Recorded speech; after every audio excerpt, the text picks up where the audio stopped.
ইয়া আরব, ইয়া আরব ফেনিংটা ফেনিংটা ইনটা শুফ শুফ ইয়া আরব। আসসালামু আলাইকুম রহমতুল্লাহ। আজকে যে ভিডিওটা নিয়ে আমি সামনে আসছি সেই ভিডিওটা হলো, আপনারা অবশ্যই জানেন এই যে আপনার গাজাতে হামলা হয়েছে, ইসরায়েল যে হামলা করছিল। ডোনাল্ড ট্রাম্প আমরা ইলেকশন করার আগে সে একটা চুক্তিবদ্ধ হয়েছিল যে গাজাতে তারা হামলা করবে না, ফিলিস্তিনি যুদ্ধ তারা বন্ধ করে দেবে।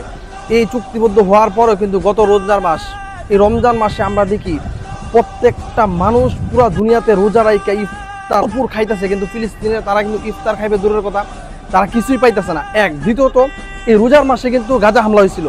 এই রোজার মাস থেকে শুরু করে আজকে ঈদের পঞ্চম দিন, এই যে গতকালকে যে ভিডিওগুলো দেখলাম, এই যে আজকে ধরে যে ভিডিওগুলো দেখতেছি, গাজা পুরো ধ্বংস হয়ে দিচ্ছে। তারা মসজিদুল আকসা ধ্বংস হয়ে দিচ্ছে। যেই মসজিদুল আকসা থেকে বিশ্বযুদ্ধ শুরু হবে আর ওখান থেকেই ইমাম মাহদি আলাইহিস সালাম ইসলামের পতাকা উড়াবে, কিন্তু ওই মসজিদুল আকসাই এখন আর নাই।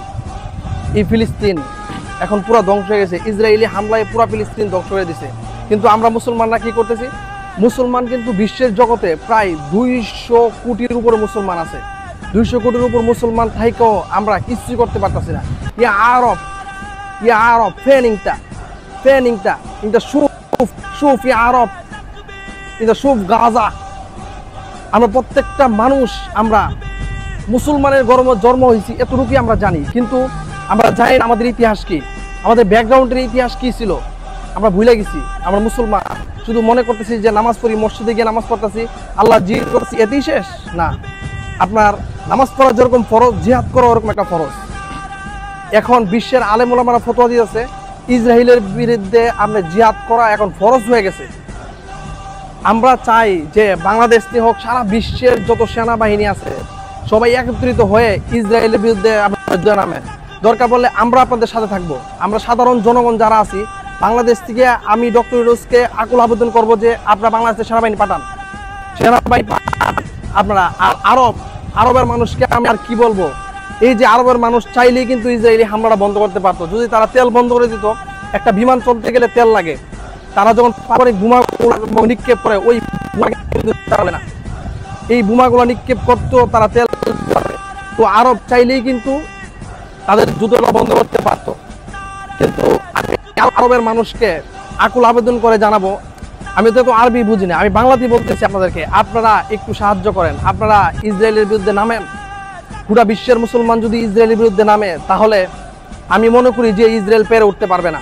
আমি এতটুকু বিশ্বাস করি যে সমস্ত মুসলমানরা যদি ইসরায়েলের বিরুদ্ধে যুদ্ধে নামে, তাহলে সরাসরি আল্লাহর পক্ষ থেকে তাদের উপর গজব নাজিল হবে।